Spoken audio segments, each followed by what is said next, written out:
नमस्कार दोस्तों, मैं राजकुमार प्रजापति बहुत बहुत स्वागत करता हूं आप सभी का हमारे यूट्यूब चैनल में। दोस्तों, आज की वीडियो में हम देखने वाले हैं प्रोनाउन के पजेसिव केस को।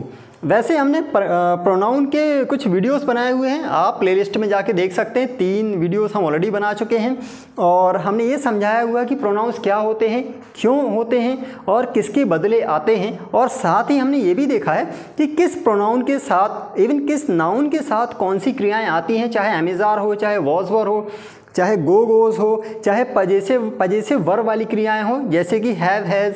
तो किस प्रोनाउन के साथ कौन सी क्रियाएँ आएंगी हमने देखा हुआ है। आज के वीडियो में हम देखने वाले हैं ये जो एसपी है, मतलब सब्जेक्ट पर्सनल प्रोनाउन है। सब्जेक्ट क्यों कहते हैं? क्योंकि सब्जेक्ट में ही आते हैं ये सारे प्रोनाउन, केवल सब्जेक्ट में आते हैं और कहीं आप रख नहीं सकते। इनका यूज सब्जेक्टिव केस होता है। नाउ आज हम देखने वाले हैं अपने वीडियो में इन्हीं का पजेसिव केस, मतलब पजेसिव एडजेक्टिव। पजेसिव का अर्थ होता है रिश्ता बताने वाले। तो भाई इनका काम केवल इतना है कि रिश्ता ही बताएंगे। कौन? ये। इनके जो एक और रूप हैं, इनके सारे जो ये रूप हैं, इनका काम केवल रिश्ता बताना होता है और कुछ नहीं। पजेसिव का मतलब ही होता है रिश्ता बताने वाले। तो पजेसिव एडजेक्टिव ऐसे शब्द जो नाउन के पहले आते हैं और नाउन का रिलेशन बताते हैं, जिससे आपको बताना होगा, जिस व्यक्ति वस्तु से बताना होगा, इनका काम केवल रिलेशन बताना ही है और कुछ नहीं है। और सभी जो प्रोनाउन हैं इनके अपने अपने पजेसिव केस होते हैं। देखिए, वैसे किसी का नाउन का रिश्ता बताना हुआ, नाउन मतलब नाम, तो आपको अपोस्ट्रोफ लगाना होता है। जैसे कि यहाँ पे यदि आपको राहुल का रिश्ता बताना हुआ तो यहाँ पे आप अपोस्ट्रोफ लगा सकते हैं, राहुल्स हाउस, राहुल का घर। लेकिन इनमें अपोस्ट्रोफ का यूज़ नहीं होता है, इनके रेडीमेड शब्द आते हैं। तो यहाँ पे रेडीमेड शब्द हमने देखे हुए हैं, बहुत ही सरल हैं। आप इस वीडियो के अंत तक यदि बने रहते हैं तो बहुत आसानी से आप समझ जाओगे। यदि आप न्यू लर्नर हैं तो हो सकता है आपको इनके बारे में थोड़ा कम पता हो। जैसे कि आई का माय होता है, ये तो पता होगा, बहुत आसानी से लोग जानते हैं कि आई का जो पजेसिव एडजेक्टिव है वो माय होता है, मतलब रिश्ता बताने वाला। जैसे कि माय नेम इज़, जो भी आप कहना चाहें, माय हाउस इज़।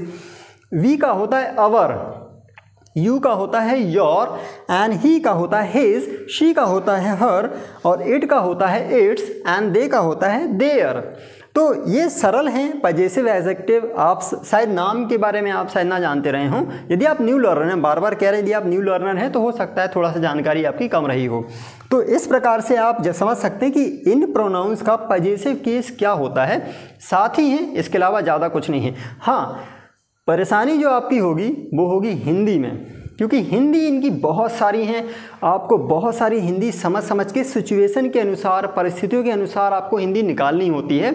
और यदि आपने रटा हुआ है कि योर की हिंदी केवल तुम्हारा होता है, तब आप परेशान हो जाएंगे, क्योंकि सिचुएशन के अनुसार हिंदी कई बार चेंज होती रहती है। इसीलिए आपको संभावित हिंदी निकालनी है। समय के अनुसार हिंदियाँ बदलती रहती हैं। इतनी सारी हिंदियाँ निकलती हैं अंग्रेजी के एक एक शब्द की। कैन यू गेस कि एक शब्द की हिंदी इतनी सारी निकलती हैं सिचुएशन के अनुसार। और इवन इतनी ही नहीं निकलती, कुछ और भी हैं। वीडियो ज़्यादा लंबा ना हो इसलिए हमने कुछ कम हिंदियाँ बताई हैं। इसके आगे के वीडियो में, मतलब वीडियो 4 क्लास 4 में आप पढ़ेंगे कि इनके अलावा कुछ और हिंदियाँ भी होती हैं जो इनके साथ आती हैं, जो बहुत कन्फ्यूज़ करती हैं अंग्रेजी बोलने वालों को। बहुत जो न्यू लर्नर हैं उनको बहुत डाउट रहते हैं कि इनकी कैसी हिंदियाँ निकल रही हैं। अधिकतर गलतियाँ पजेसिव केस में होती हैं लोगों की, जो हम आगे की वीडियो में और क्लियर करेंगे। फिलहाल हम इतना समझते हैं, बहुत सरलता से आप समझ जाओगे। बस आपको सिचुएशन ध्यान रखना है कि आई की हिंदी ये सारी होती हैं। हाँ, होती हैं। जैसे कि हमने कहा माय पेन, मेरा पेन, तो आई की हिंदी मेरा निकल रही है। हमने कहा माय बाइक, मेरी गाड़ी, माय बाइक, मेरी गाड़ी। माय फ्रेंड्स, मेरे दोस्त, माय फ्रेंड्स, मेरे दोस्त। और इसी प्रकार हम हमारा भी कहते हैं। हमारा घर मतलब मेरा घर, ये हमारा घर है, ये हमारा घर है मतलब ये मेरा घर है, ये हमारी गाड़ी है। तो हम कभी कभी स्वयं अकेले के लिए भी ये वाली हिंदियाँ यूज़ कर लेते हैं। इस प्रकार से ये हमारे भाई हैं, है ना, ये हमारे दोस्त हैं। तो इस प्रकार से हम कह सकते हैं।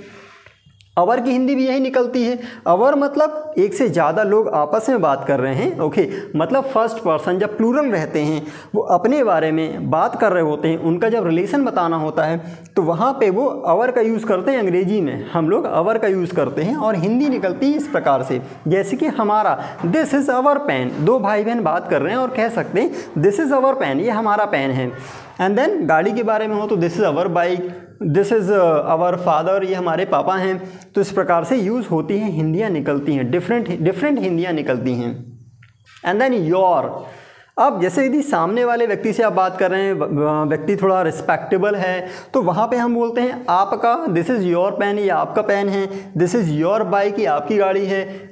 दिस इज़ योर ब्रदर, ये आपके भाई हैं। तो इस प्रकार से आप बोलते हैं। थोड़ा सा रिस्पेक्ट जब कम होता है, हमारा मित्र होता है, तो वहाँ पे हम हिंदी बदल देते हैं, हम कहते हैं तुम्हारा, तुम्हारी, तुम्हारे। और कई बार बहुत घनिष्ठ जब मित्र होता है तो वहाँ हिंदी हम बोलते हैं तेरा, तेरी, तेरे। दिस इज़ योर पेन, ये तेरा पेन है। तो इस प्रकार से हिंदी हम बोलने लगते हैं।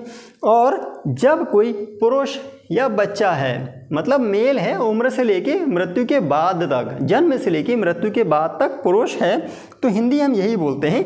अंग्रेजी में आपको तो केवल एक चीज़ बोलनी है, हिज, केवल एक ही शब्द यूज़ करना है, his. This is his pen, और हिंदी निकलेगी ये इसका पेन है। दिस इज़ हिज पेन, ये इसका पेन है। दिस इज़ हिज बाइक, ये इसकी गाड़ी है। दिस इज़ हिज फादर, ये इसके पापा हैं।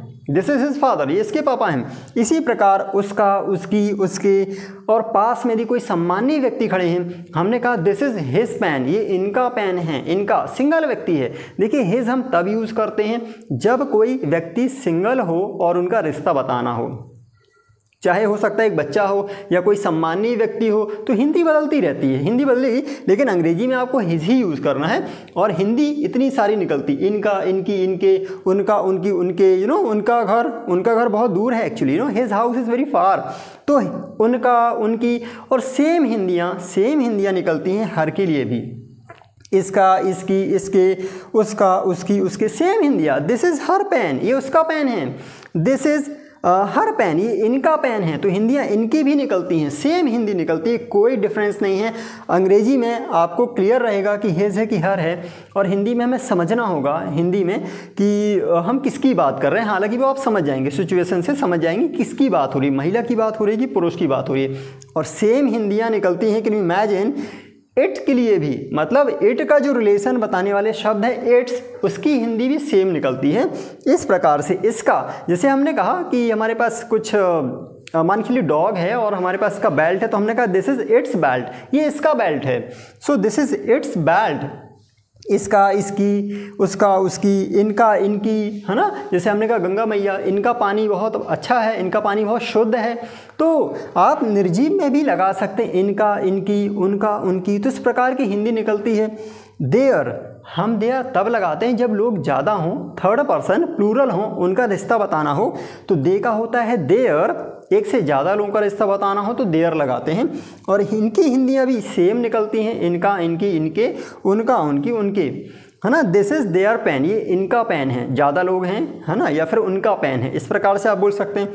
सो आपने देखा कि शब्द अंग्रेजी में 7 हैं, और एक एक शब्द की लगभग 12 हिंदियाँ निकल रही हैं, 12 हिंदियाँ, जहाँ पे लोग बहुत परेशान हो जाते हैं। आपको बहुत सिचुएशन के, देखो बहुत धैर्य से सिचुएशन के अनुसार ही समझना होगा। यदि आप सिचुएशन के अनुसार नहीं समझते हैं, रट लेते हैं, तो रट्टा मारना आपको बहुत ही समस्या भरा हो सकता है। सो आई होप कि आपने ये हिंदी समझी होंगी। इनके अलावा भी कुछ हिंदी है जो मैं इस वीडियो में ज़्यादा लंबा ना हो इसलिए नहीं बता रहा हूँ, अगले वीडियो में आपको बताने वाला हूँ कि इनके अलावा कौन कौन सी हिंदी और होती है जो सबसे ज़्यादा समस्या क्रिएट करती है, जो सेम होती है लेकिन समस्याएँ क्रिएट कर जाती हैं। ओके, तो अभी तक हमारा ये छोटा सा वीडियो है। आई होप कि आपको ये वीडियो बहुत अच्छा लगा होगा। और दोस्तों, यदि आप हमारे वीडियो में नए हैं, हमारे चैनल पर नए हैं, तो हमारे चैनल जरूर सब्सक्राइब करिएगा, साथ ही बेल आइकन जरूर दबाएं। हाँ, लाइक शेयर अवश्य करें। सो अभी तक हमारी वीडियो को देखने के लिए आपका हृदय से बहुत बहुत धन्यवाद। Thank you very much. जय हिंद, वंदे मातरम।